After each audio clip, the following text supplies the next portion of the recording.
would really be interesting if we could get a meeting together of some of the Sturdy family and their advisors. Now let's see, who would we have at that meeting? Let's have Alma Sturdy there.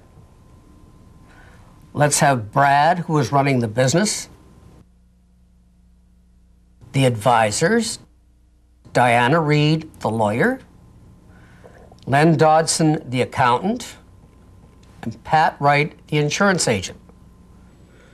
You can see that there's one chair empty. We're about to do something I've always wanted to see. We're going to bring the deceased, Harold Sturdy, back. We're going to give him a second chance.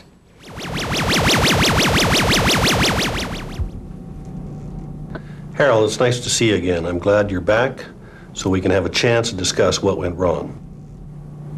Well, then, I don't think anything went wrong. Oh. The reason I set it up the way it was. You wouldn't deal with the business. Anytime we wanted to discuss the business, you wanted to deal with bottom line. You wanted to deal with overhead cuts. Not with you family didn't want to deal with family. You didn't want to communicate with anybody. That's not true. I organized with Pat. We had $1 million worth of insurance. But $1 million is true. is not an estate plan. It never has been an estate plan. It may have helped Alma deal with her problems, but it certainly didn't help your family deal with their problems. And it didn't help me deal with my problems because there wasn't a business plan, and I had a family. I'm a family. No, there was a business plan. Where was it? Did you hide it? Brad was going to run the business. But you ever tell Brad? Brad and I talked every day about running the business. Not about his necessarily, my early demise, but certainly you were there. We talked about it, but you didn't institute that in your But will. then the business in the became plan part you left behind for the succession of the business. You didn't say that I was to get the authority and the chief voting share in the company. That it was not left to me. We talked about it, but you never effected it. Well, I left early. But like so many individuals, you failed to come to grips with your mortality. You left Alma in a very, very difficult position. She felt pressured, notwithstanding Len and I were trying to tell her that she didn't have to make these decisions in a hurry. She was abdicating responsibility, just like you did. She didn't want to have any of the troubles of dealing with the business, so she simply gave the shares equally to the 4 children. And look where that's ended up.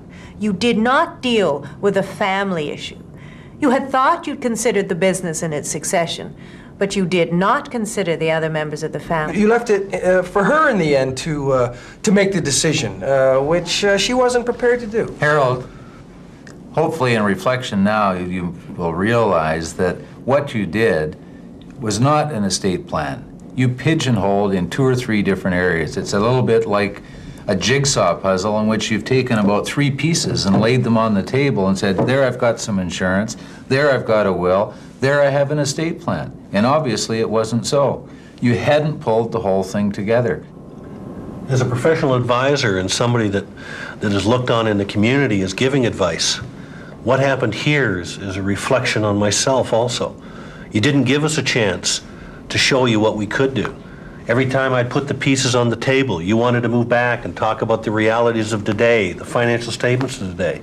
You did not want to discuss what could happen with the family, the communication of the family. Tell us what your family wanted. It's easy to put the pieces together, to put the formulas together, to deal with the tax issues, to deal with all of those complicated issues. Those are the easy things. The tough things are the family issues.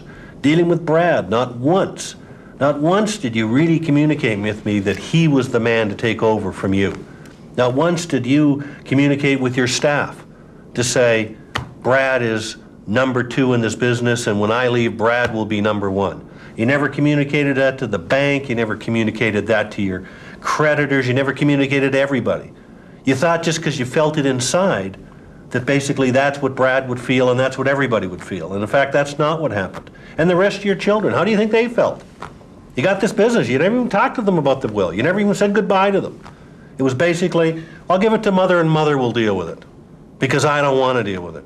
But you've got to deal with it. I think the problem is that, you know, we're all busy doing our things and everybody's trying to get ahead and make things successful. Yeah. And we should have had that conversation probably. I mean, I wouldn't have been adverse to having that conversation, but you know, people don't go around thinking about these things all day long. It has to be, if it's on your mind, you've got to speak up and you've got to deal with it. Yeah. I think you've got to have that kind of a conversation. I mean, I would have been open to that conversation. I just think that we assume too much, and that and we didn't want to broach uncomfortable topics. Now that all of this has happened, we can see we were wrong, and that there is a time and a way to set it all up that it's possible to talk about these things, and that's what we should have done. We have plans and we can put them in place.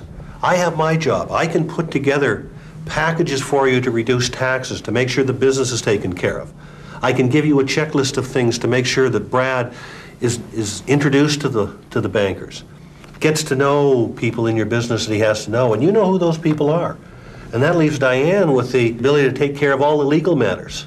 But we need direction as to what those legal matters are, and it certainly makes Pat's job easier. Because, as Pat and I have discussed a lot of times, there is no such thing as too much cash in any estate.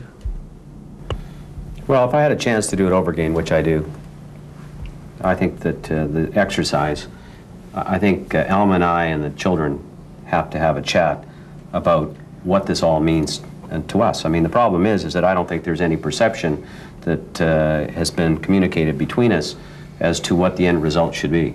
And I think that that has to be done. What those provisions are, that's your decision. I can work with that. Len can work with that. Pat can fund it. We can help you reach the plan. The decisions, though, on how you want to treat your children, what is fair to you, is going to be a joint decision. And Brad, I think really an important thing here is that if you want to be seen as the leader in the eyes of your father, there are obvious steps that you can take right now to make that happen. You know, you can do things, you can be discussing with Pat ways that you can fund to assist you in buying some of the company. Well, there's no question. Formulas are easy. I mean, that's what we get paid for. Yeah. You either pay us a little bit at the front end to do the formulas or pay us a large at the back end when you don't have the formulas. Communication is the more difficult problem. Wasn't that interesting? But it was a fiction of our imagination. It never really happened.